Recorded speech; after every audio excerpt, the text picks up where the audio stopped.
Hello and welcome back to the channel. I'm your host Snowy. Make sure to leave a like, subscribe, and be a beautiful human. Alright, today we're going to be talking about the Ancient Forge event and my thoughts on it. So there were certainly some hardships, cough cough nyan, but I have overall been decently happy with it. The stages they created for this event are not bad. It's a really nice view on the progression Arknights has taken throughout the past half year it's been out in the global server. But for such a large event, the maps were pretty underwhelming. They were quite easy to figure out. It didn't take me or anybody I know too much time on any of them. If it's so lower level players can finish to the end of the event, that doesn't make sense. The stages are chapter locked, so they wouldn't be able to see half the stages if they don't have a team able to clear up to chapter 5. It was nice that they did condense most of the stages into chapter 4 and 5, so I guess that's the level they expect players to be able to complete, with AF8 for people who would feel incomplete without a stage in chapter 6. I did quite enjoy that the maps had two themes though, a chapter theme and an event theme. Now let's dive into the mechanics of this event. For every stage completed, you get firecrackers, and how many you get are equal to the sanity you spent for that stage. First clear event stages give almost twice that. Every firecracker goes towards a list of rewards which are unlocked as you get more firecrackers. This has been slightly different than most of the past events, as this is based around farming story stages rather than just completing all the event stages. I can understand if that's the reason why there were only 8 maps, so lower level players could feel good not completing the whole event and still get all the rewards. This event also had a different way of telling the story, which I personally do not like. You unlock the story with your firecrackers, so you can finish the event without knowing any of the story. I've unlocked all of the story and give much credit to the writers. It was an amazing read, exactly what I would expect out of Arknights. If you don't read story, I would recommend you read this. The first chapter is only 5 or so minutes, so you can see if you might be interested in it pretty quickly. Finally, I will be doing a quick debrief on the skins and the usefulness of the operators from the event. The skins have to be the best put out in Arknights so far. The Chen skin is absolutely fantastic, and the animation for her skills were done very well. As per usual, her base animation is cute as hell, and I would love to see that cherry blossom as a base item.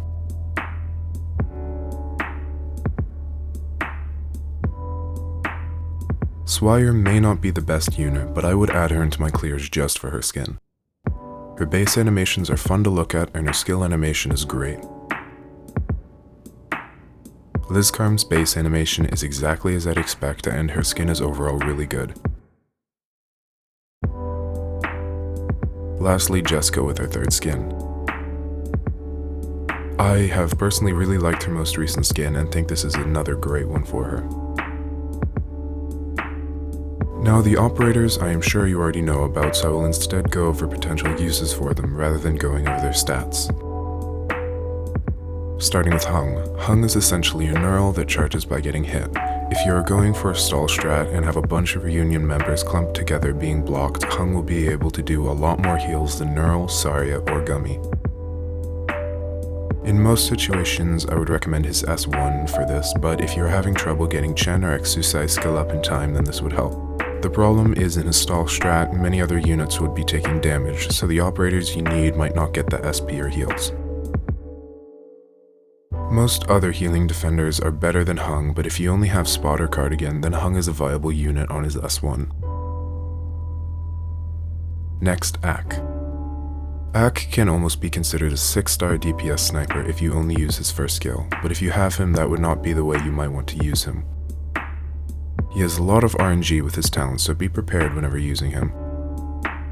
If you would rather use him the way he was quote-unquote intended, then he is best when you 2'd, so you have access to both his second and third skills.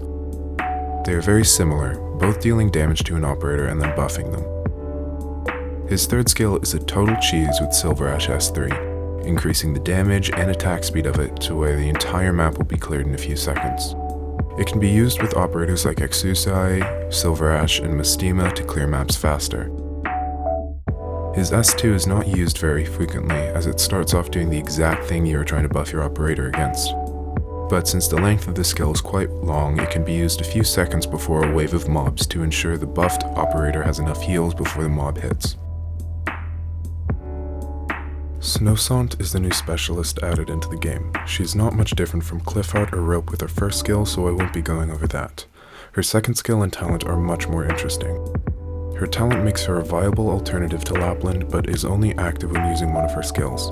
Her second skill allows her to pull all enemies within her range of 4 tiles in front of her for a force of 2, dealing 200% arts damage, and slows them for up to 3.5 seconds on M3. This is incredibly useful when a whole lane of mobs is rushing and you want to direct them all towards a single operator.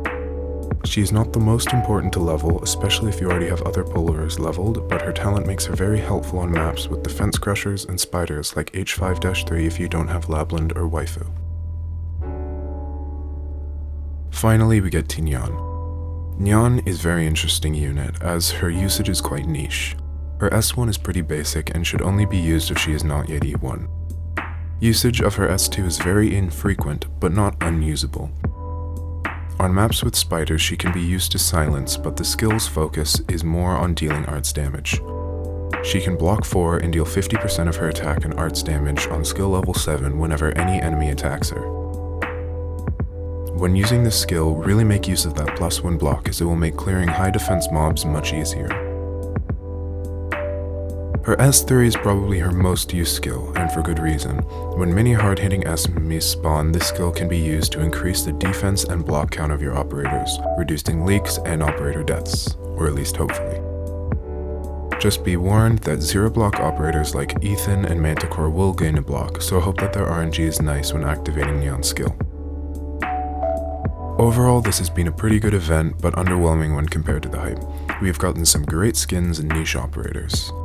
That's all I have. Thank you guys for watching, and I will see you in the next video.